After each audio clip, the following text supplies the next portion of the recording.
Bonsoir à tous, ravi de vous retrouver à notre formation de ce soir sur la rhinoplastie médicale. Veuillez nous excuser pour ce désagrément, nous avons rencontré un problème technique, mais nous revoilà. La session de ce soir sur la rhinoplastie médicale, elle est animée par le docteur Frédéric Braccini, chirurgien cervico-facial à Nice. Bonsoir Frédéric. Bonsoir Chama. Le docteur Braccini est parmi nous ce soir pour échanger avec vous sur ces différentes techniques. N'hésitez pas à nous poser vos questions en direct sur le chat et je vous souhaite une très bonne soirée et une très bonne formation. Merci Chama. Alors on va s'occuper de cette patiente et on a envisagé de faire ce que l'on appelle une rhinoplastie médicale, c'est-à-dire la modification du nez sans chirurgie. C'est une technique qui a un développement qui s'est accentué de façon considérable ces 10 dernières années, en raison notamment des résultats époustouflants que l'on peut obtenir avec peu de produits et puis une rapidité d'exécution qui a changé complètement l'abord et les indications de la rhinoplastie chirurgicale et médicale. Et cette rhinoplastie médicale, elle peut intéresser soit les nez qui n'ont jamais été opérés, ce qu'on appelle des rhinoplasties primaires, soit des nez qui ont été opérés avec des petites irrégularités et nous permettent de corriger ces irrégularités. L'apport de la rhinoplastie médicale et des injections dans le nez est devenu très important puisque aujourd'hui, qu'il s'agisse d'une première intention ou d'une deuxième intention, eh bien, les résultats de rhinoplastie doivent être toujours excellents. Alors on va ce soir injecter une patiente qui a un nez qui n'a jamais été opéré. Donc je vais vous montrer cette patiente. Donc sur la vue de face, vous avez un nez qui est strictement droit, avec des reliefs lumineux qui sont bien réguliers de façon paramédiane jusqu'à la pointe. Mais ce qui nous pose essentiellement problème sur ce nez, c'est donc sa situation sur la vue de profil. On voit qu'il s'agit d'un nez qui présente une bosse, une syphose ostéocartilagineuse, avec un nez qui est assez long et qui est plongeant, avec un soutien de la pointe qui est très insuffisant et une résistance des cartilages qui est assez faible. Donc l'intérêt de la rhinoplastie médicale, ça va être de camoufler cette ligne de profil, donc en injectant entre la région frontale et nasale l'acide hyaluronique, et de inverser sur la ligne de profil la balance de son nez en projetant, autonomisant la pointe et également, lorsque l'on va le faire, en ouvrant l'angle qui va jointer le nez et la lèvre supérieure. Alors pour cette indication de rhinoplastie médicale et pour toutes les rhinoplasties médicales que je fais, j'utilise un produit qui est remarquable par sa rhéologie, c'est-à-dire par la capacité qu'il a à se positionner dans les bons espaces, à la possibilité de se faire masser. C'est un produit qui est extrêmement bien toléré avec peu de réactions œdémateuses. Et sur l'ensemble de toutes les rhinoplasties que j'ai effectuées avec injection, je n'ai pas eu la moindre complication inflammatoire, infectieuse ou embolique. Alors une fois qu'on sait ce qu'il faut faire sur ce nez, c'est-à-dire camoufler la bosse, automiser, projeter la pointe, ouvrir les angles, il faut aussi connaître ce qu'il ne faut pas faire et les structures qui sont à éviter. Alors on peut peut-être passer quelques diapositives qu'on avait préparées en amont pour que vous compreniez que le nez, et ça c'est ce que l'on vient d'aborder en préambule, est situé dans un visage global et que la position, les volumes, les projections du nez se font par le nez lui-même, mais également par les zones de jonction, par la projection de la pommette, par l'articulation qu'il y a entre le nez et la lèvre, par l'angle et le raccordement qu'il va y avoir avec le front. Donc toutes ces zones qui sont autour du nez doivent être également appréhendées pour obtenir un résultat parfaitement équilibré. Donc il y a le nez et autour. Alors concernant les structures qui sont sous-jacentes, il y a bien entendu la peau, les tissus graisseux qui sont différents selon qu'on est de la partie sur la pointe ou au niveau du dorsum, mais surtout les éléments vasculaires qui font toute la gravité, tout le risque potentiel de ces injections.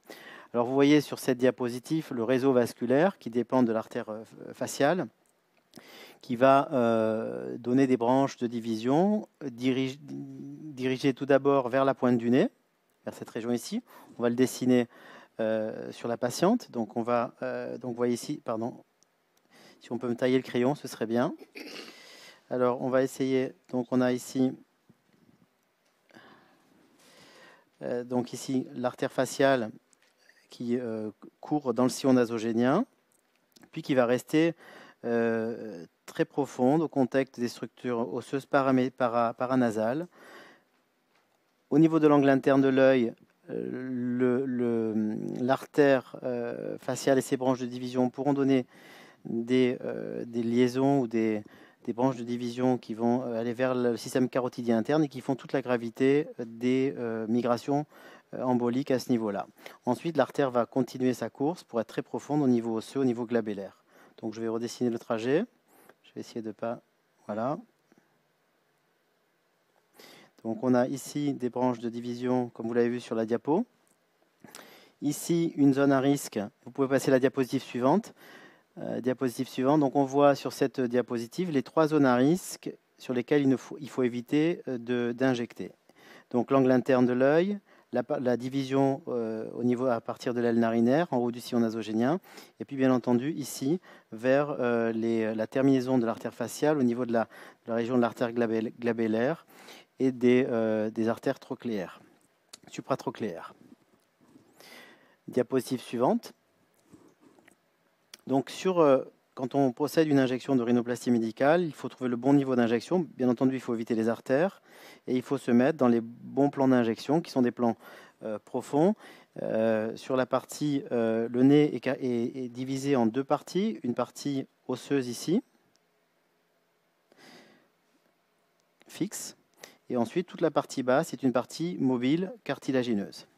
Donc on va pouvoir se mettre au contact de ces structures, osseuses et cartilage, dans les plans où normalement, en dessous des plans dans lesquels normalement circulent les vaisseaux du nez.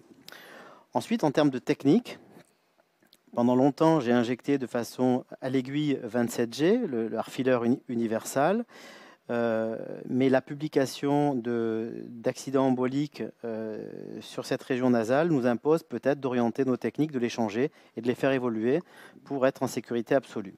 Donc quand on doit faire une rhinoplastie médicale, on a 2 techniques, on peut user deux types de techniques, soit une technique à la canule, une canule 25 gauge, assez rigide pour bien disséquer les plans d'accollement sous la peau, ou alors à l'aiguille.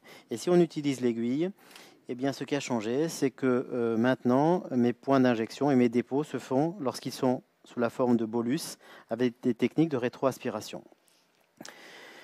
On va donc commencer cette rhinoplastie médicale et on va camoufler la bosse en injectant la partie qui rejoint le front à la bosse.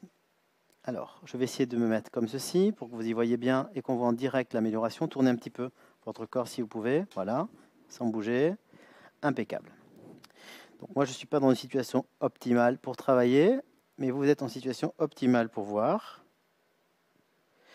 Donc encore une fois, on va utiliser un produit remarquable parce qu'il va répondre à toutes les exigences rhéologiques et mécaniques de la région. C'est le heart-filler universal de Filorga. Donc on pince avec les 2 doigts. Et cette action de pincer avec les 2 doigts la région paranasale, elle a plusieurs intérêts. La première, c'est de garder l'acide hyaluronique là où je vais le déposer, pour, sur le plan esthétique, avoir une arête assez fine et pas élargir la région entre les 2 têtes de sourcils, ce qui est disgracieux. Ensuite, le fait de pincer va éviter à l'acide hyaluronique de glisser vers la région des cernes et une zone où on n'a pas souhaité l'injecter. Et enfin, cette action de pincer va diminuer le réseau artériel qui arrive dans cette région et là aussi limiter le risque d'injection artérielle. Donc on fait une première injection, donc avec un test d'abord de rétroaspiration pour être certain qu'on n'est pas sur un vaisseau, et on fait notre premier bolus et vous allez voir que en déposant 0,2 à 0,3 millilitres, sans changer forcément de position ou très peu, on va tout de suite avoir une ligne de profil qui va changer.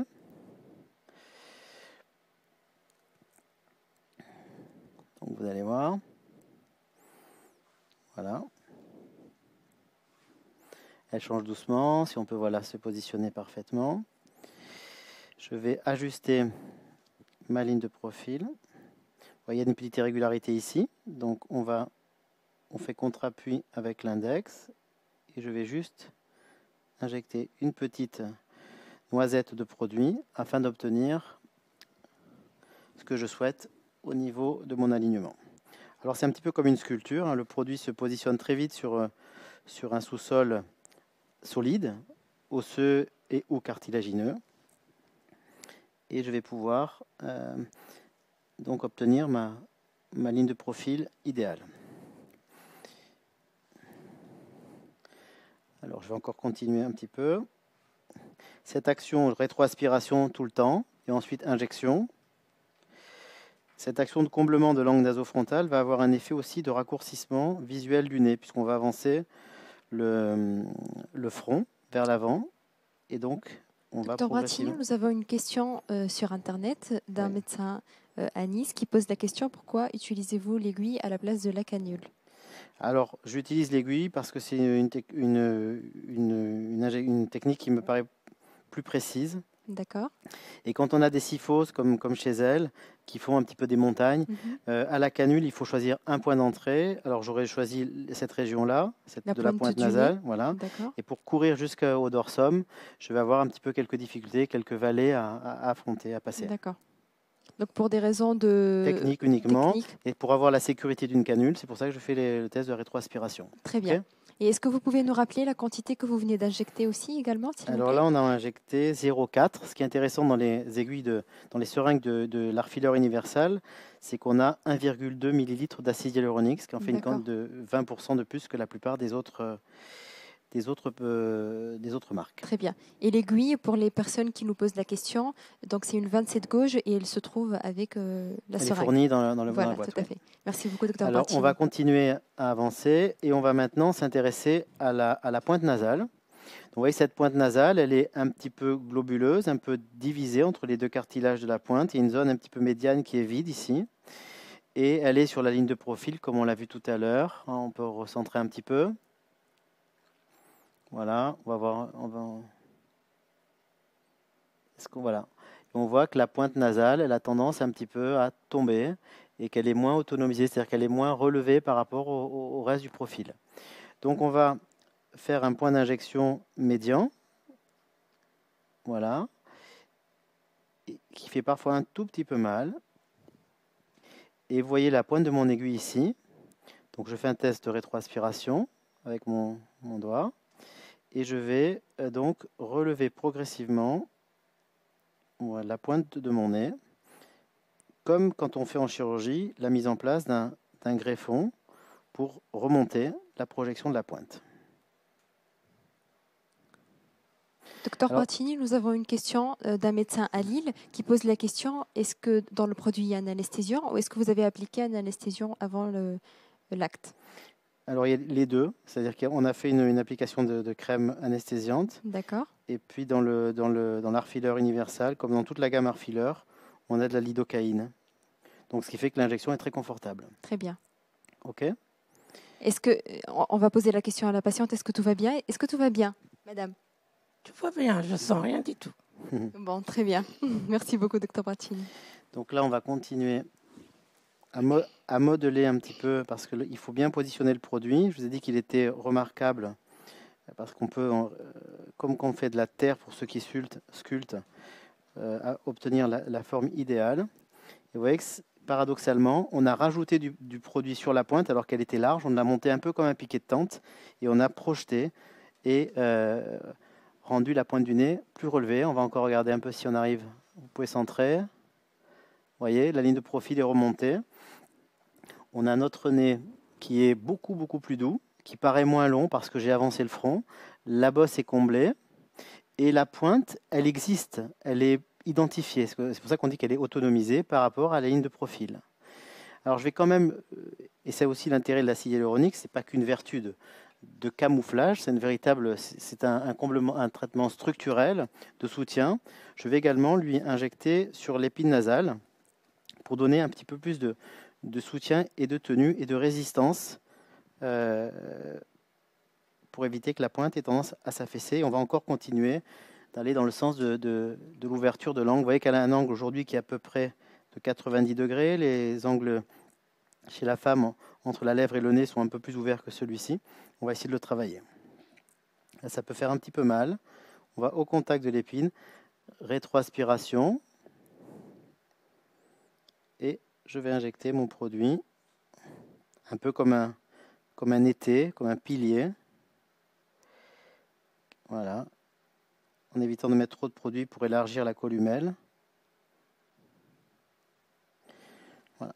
Donc avec 3 points d'injection dans les plans profonds, avec de la rétroaspiration, on va obtenir un nez qui est beaucoup plus doux. On a pris le temps de faire la description, de parler, et pourtant on a quelque chose d'incroyablement mieux. Je ne sais pas ce que vous en pensez ici.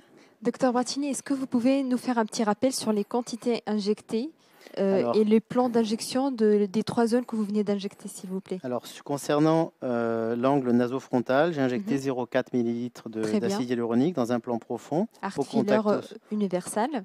Oui, c'est toujours le même produit. Pour le nez, je n'utilise que le art filler universal de Très bien. Filorga. Donc, au contact osseux, 0,4 ml. Ensuite, sur la pointe du nez, toujours l'art filler universal, j'ai injecté 0,2 cc. Et ensuite, sur l'épine nasale, le soutien structurel, qui donne un peu plus de résistance, et la pointe ne bouge presque plus, encore 0,2. Donc on a, je vais vérifier si le décompte est bon, mais c'est ça, j'ai 0,8. Et donc il nous reste 0,4 dans la seringue, puisqu'on a, je vous l'ai dit, 1,2 ml dans ce produit. Donc la patiente n'a aucun bleu, aucune douleur.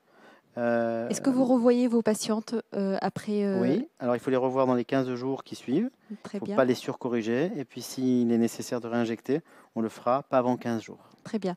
Et est-ce que vous pouvez nous parler, parce qu'on a une question qui revient assez souvent sur le chat, des médecins qui posent la question, quels sont les risques Alors les risques, on les a évoqués tout à l'heure. Ce sont les risques spécifiques au nez, ce sont des risques d'injection intra-artérielle du produit. Donc pour éviter l'injection intra-artérielle, c'est connaître la situation des artères. Et je vous ai donc dit que toute cette localisation paranasale était la zone à risque, donc il fallait l'éviter, toute cette région-là. Jusque au niveau de la glabelle, il faut éviter de se mettre latéralement.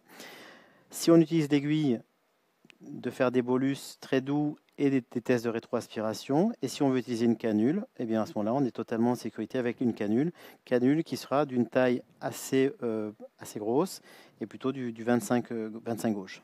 Très bien. Et nous avons une autre question d'un médecin à Paris qui pose la question, est-ce qu'il y a risque après une rhinoplastie médicale de diminution de la respiration? Non, au contraire.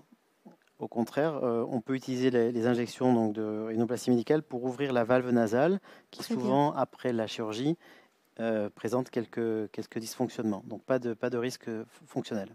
Très bien. On va demander à notre patiente si tout va bien. Je vais très bien, très très bien même. Alors ce qu'on va faire, si vous êtes d'accord, c'est qu'on va faire le test du wow effect. Si vous êtes d'accord. Et comme c'est la patiente qui doit dire si elle est contente ou pas, on va lui montrer son nez. Et comme ça, on va essayer de voir sa réaction. Vous allez me dire ce que vous en pensez. On prend des risques, hein? Tout à fait.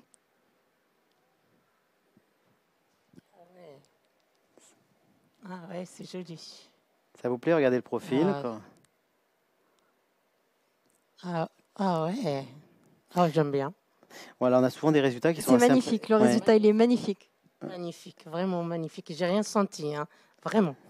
Bon, donc vous voyez, c'est une intervention qui est extrêmement rapide et qui a un très très fort taux de satisfaction, probablement de mon point de vue le plus important dans le visage, et puis avec une durabilité des produits qui est supérieure à toutes les autres parties de la face. Très bien. Ça valait le coup d'attendre. Merci. Merci beaucoup. Je suis contente. Voilà. Et est-ce que vous pouvez, par exemple, si madame elle est venue vous voir à votre cabinet, est-ce que vous proposerez une chirurgie plutôt ou Alors aujourd'hui, on a tout qui change, le monde change, les indications changent et les patients changent. Ils sont informés de tout par Internet et donc souvent, ils savent qu'il y a aussi des solutions non chirurgicales. Donc les patients viennent parfois pour une solution non chirurgicale et quand il y a une bonne indication, il faut pouvoir le faire, oui. Très bien. Voilà. Mais c'est pas forcément... Ça peut être aussi un passage, c'est-à-dire qu'on commence par une injection et si ensuite on trouve que c'est bien, on peut passer sur quelque chose de durable, de définitif qui est la chirurgie. Mais c'est pas une compétition, c'est vraiment un complément. Très bien. Et ça nous permet aujourd'hui d'avoir une offre qui est très complète. Très bien. Bon, merci beaucoup, Dr Braccini. Merci à notre patiente. Restez avec nous. On se retrouve dans quelques instants pour la partie débat.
Merci d'avoir patienté. Nous revoilà, pas pour la partie débat, mais avec une autre patiente plus jeune, une autre indication de la rhinoplastie médicale qui est très intéressante aussi, qu'on va traiter tout de suite.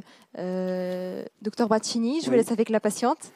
Alors, il s'agit d'une autre patiente, un petit peu plus jeune, qui a déjà bénéficié d'injections dans le nez, de produits résorbables, et pour laquelle, là aussi, on a le souhait de camoufler il y a eu beaucoup d'EMLA qui a été posé, donc il faut l'enlever.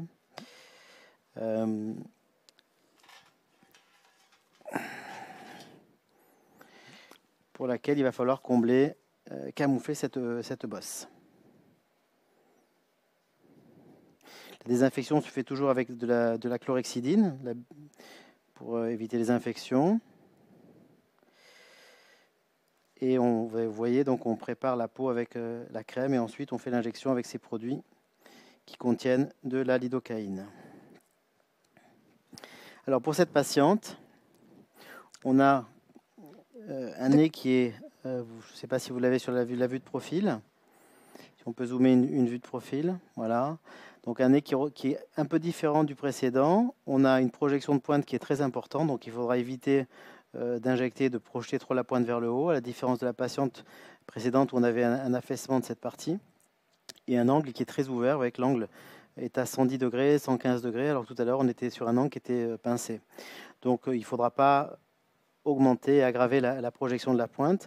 On a par contre un nez qui est assez haut, ici, donc une hauteur de nez qui est assez importante. Et puis là encore, sur la ligne de profil, on a une syphose qui est à cacher. Alors ce qui est étonnant dans ce type de procédure, c'est qu'on va rajouter du volume et que paradoxalement, on va avoir un nez qui va paraître plus court et moins long. Parce qu'en fait, on va tricher et on va injecter la région fronto-nasale et donc avancer le front vers l'avant et donner une impression de raccourcissement du nez. Docteur Braccini, on va juste poser la question à notre patiente pour savoir de quand elle date sa dernière injection au niveau du nez. Elle m'a dit 1 an, je crois. Oui, il y a un peu plus d'1 an. Donc, Donc, il y a elle un a eu- an, elle s'est fait injecter la rhinoplastie par un autre produit qui est résorbable. C'est Voilà. ça, exactement. Très bien, merci Voilà. beaucoup. Il faut surtout éviter de réinjecter sur des produits qui ont réinjecter après des produits qui sont non résorbables. Donc on y va, même technique. On va bien pincer de part et d'autre, région paranasale, pour éviter la diffusion du produit. Et on va vraiment aller vers le front, vers la région frontale.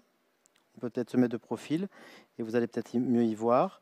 Voilà, on va essayer de camoufler et de remplir cette partie ici et d'avancer le front un petit peu vers l'avant. Donc on y va et on va toujours avec l'art-fileur universel. Alors à la différence de la patiente précédente, j'ai senti en injectant une fibrose et j'ai traversé des plans de cicatrisation de fibrose. Je fais un test de rétroaspiration et vous voyez ici dans ma seringue, je ne sais pas si vous le devinez, qu'il y a des bulles qui remontent, des bulles d'air ici. Donc la rhéologie du produit nous permet de faire des tests de rétroaspiration qui soient fiables. Ensuite, on va injecter le produit en sécurité puisqu'on sait qu'on n'est pas dans une solution circulatoire, vasculaire.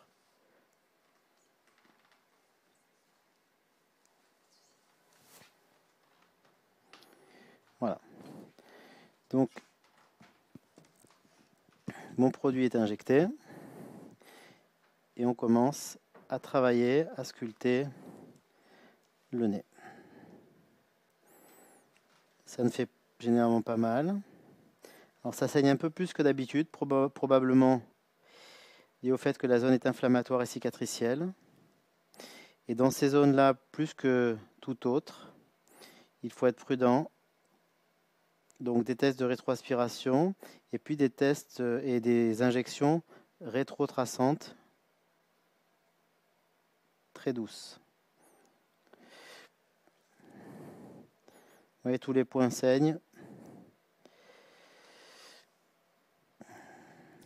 Docteur Brattini, est-ce que vous pouvez nous préciser la quantité injectée?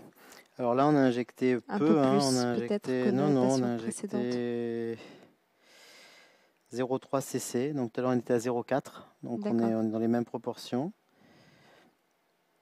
Mais le nez est plus sensible, plus saignant, plus hémorragique. Est-ce que tout va bien? Oui, tout va bien. Bon, et vous ne ressentez pas grand-chose?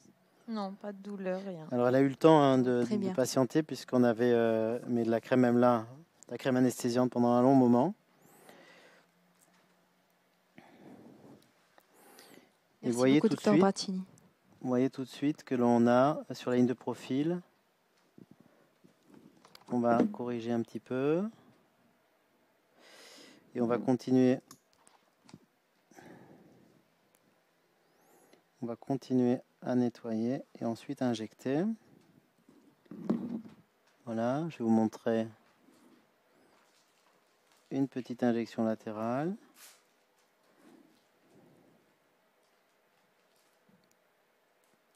Vous voyez que le produit sort par les orifices d'injection, un produit qui diffuse assez bien. Voilà. Alors il faut aussi bien presser la région de la syphose pour écraser le produit et pour qu'il ne vienne pas donner plus de hauteur à la bosse et vraiment rester dans les zones de comblement.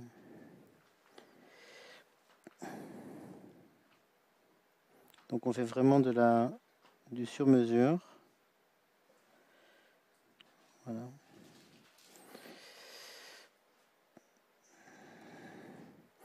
Pas de douleur, ça va? Non, pas de douleur. Voilà.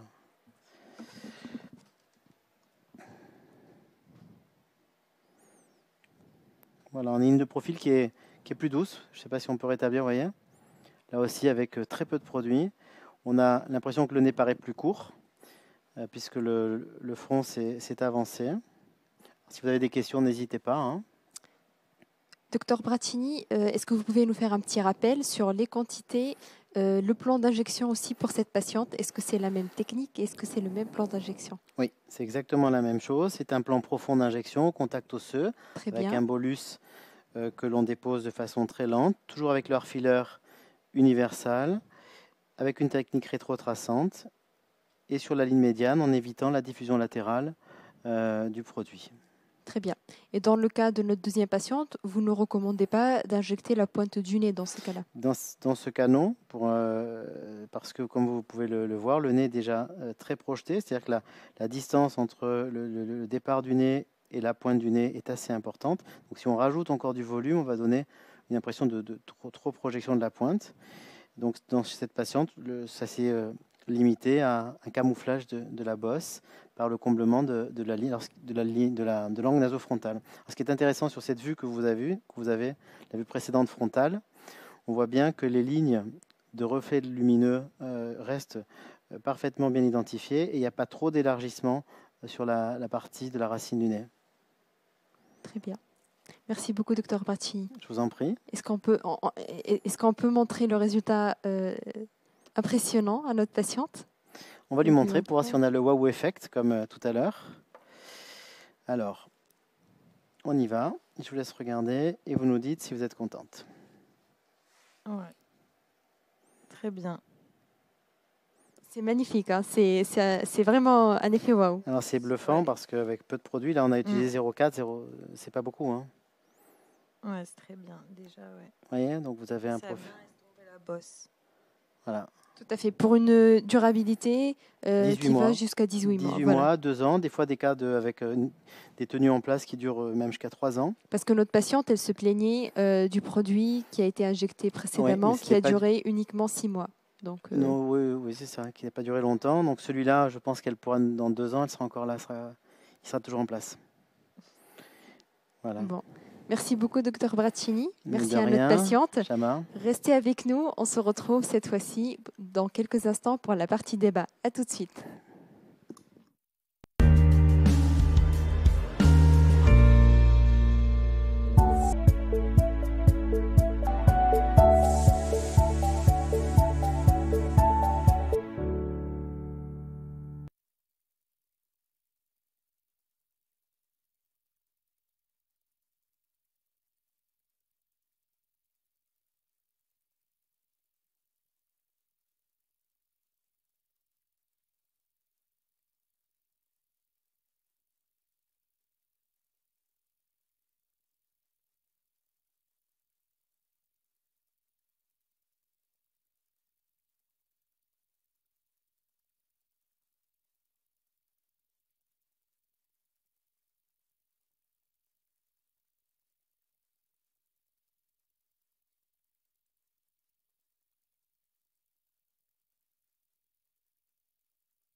Merci d'avoir patienté. On se retrouve dans la partie débat animée par nos deux experts, le docteur Frédéric Braccini et le docteur Pierre-Louis Roublat. Bonsoir, docteur Pierre-Louis Roublat. Bonsoir Chama, bonsoir Frédéric. Bonsoir Pierre. Ton live était très beau et les résultats superbes, surtout la première patiente où tu as remonté la pointe, c'était un peu plus difficile. Donc comme tu l'as dit, la rhinoplastie médicale s'est développée ces dernières années. Et on a de plus en plus de patients qui viennent pour une solution non chirurgicale, un petit défaut, une bosse ou une demande de remonter la pointe. Quelle est la part de la rhinoplastie médicale dans ton activité ? Alors la part de la rhinoplastie médicale, elle est importante. Il y a une énorme demande de patientes, mais toutes ne répondent pas à une indication d'injection. Beaucoup vont aller vers la chirurgie, mais ça reste une demande importante. Et en tout cas, c'est une technique qui est extraordinaire parce qu'en quelques minutes, on change complètement un visage. On l'a vu ce soir. Et quelle est la place des inducteurs tissulaires? Alors, cette patiente, la deuxième, avait déjà eu des inducteurs tissulaires et je l'ai senti lorsque j'ai injecté mon aiguille. J'ai traversé des plans de fibrose et moi, je ne recommande pas du tout les inducteurs tissulaires parce ils peuvent induire une réaction de fibreuse, fibrocalcique quelquefois, qui peut, même si les produits sont très bons, compliquer éventuellement une chirurgie secondaire. L'acide hyaluronique peut être éliminé, va s'éliminer et ne compliquera pas les plans de dissection technique lors d'une chirurgie, alors que les inducteurs tissulaires peuvent compliquer cela. Et c'est pour cette raison que je recommande uniquement l'utilisation de l'acide hyaluronique dans le nez. Est-ce que tu peux nous parler des rhinoplasties médicales ethniques?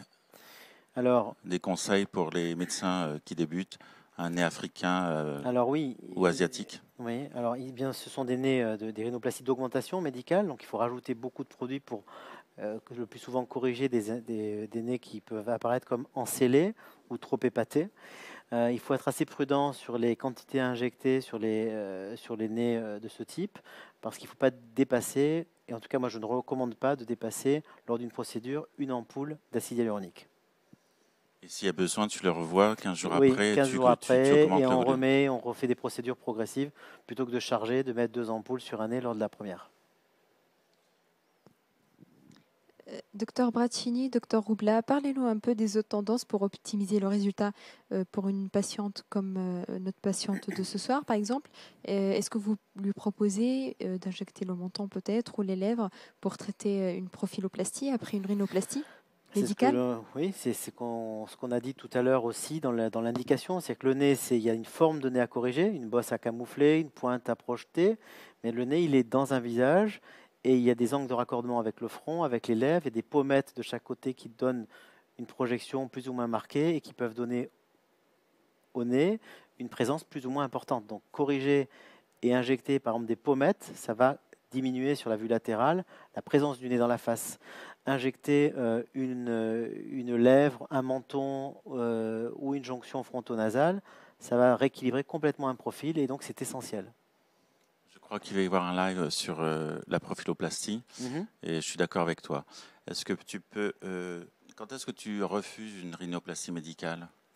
Alors, les indications techniques pures, c'est dans les trop grands nez, dans les nez qui sont vraiment trop volumineux, où on va encore apporter trop de volume et à ce moment-là déstructurer l'équilibre d'un visage. Quand on a des nez qui sont trop hauts, vraiment très hauts, si on va combler une bosse, on va donner un nez grec tout en continuité avec le front et c'est pas joli. Des nez des pointes trop projetées comme celle-ci, je ne peux pas la projeter davantage parce que je vais aggraver cette partie de son nez. Donc c'est un peu limite sur les trop grands nez. Et puis il y a des rhinoplasties secondaires des fois très compliquées qui ne peuvent pas bénéficier d'injection. Utilisez-vous les mêmes techniques pour une injection de rhinoplastie chez l'homme? Oui. D'accord. Oui, c'est pareil. La peau est parfois un peu plus épaisse, mais c'est pareil. Est-ce que tu peux nous résumer en 3 lignes ce qu'est la rhinoplastie médicale? Alors, je pense que pour la rhinoplastie médicale, il faut retenir que c'est une technique qui est extraordinaire, époustouflante, qu'elle mérite, pour le deuxième point, une approche artistique, c'est-à-dire le nez dans le visage. Et enfin, que si on respecte des conditions anatomiques et techniques, on est en très bonne sécurité pour effectuer ce geste. Merci beaucoup, docteur Braccini. Merci à vous. Merci beaucoup, docteur Roubla. Merci à toi. Je pense qu'on va montrer les photos avant et après. Voilà, donc là, on a la patiente, la première. Donc ça, c'est notre premier modèle. Donc là, on voit très bien le avant et le après. Oui, on voit impressionnant. le profil qui est restructuré. On voit l'angle, la fermeture, la chute de la pointe qui est remontée. Et puis progressivement, le résultat va se mettre en place dans les prochaines heures et les prochains jours. Mais c'est impressionnant parce qu'en agissant juste sur cette partie de la face, du nez, on va changer tout un visage. Merci. Merci. C'est superbe résultat. Super, magnifique. On n'aura pas malheureusement les photos de la deuxième patiente parce qu'elle est avec nous. Merci beaucoup, Dr Braccini. Merci beaucoup, Dr Roublin. Merci à nos deux patientes. On se retrouve la semaine prochaine, le mardi 19 juin, pour une prochaine session sur le traitement du tiers moyen du visage. Je vous souhaite une très bonne soirée et je vous dis à bientôt. Au revoir. Super.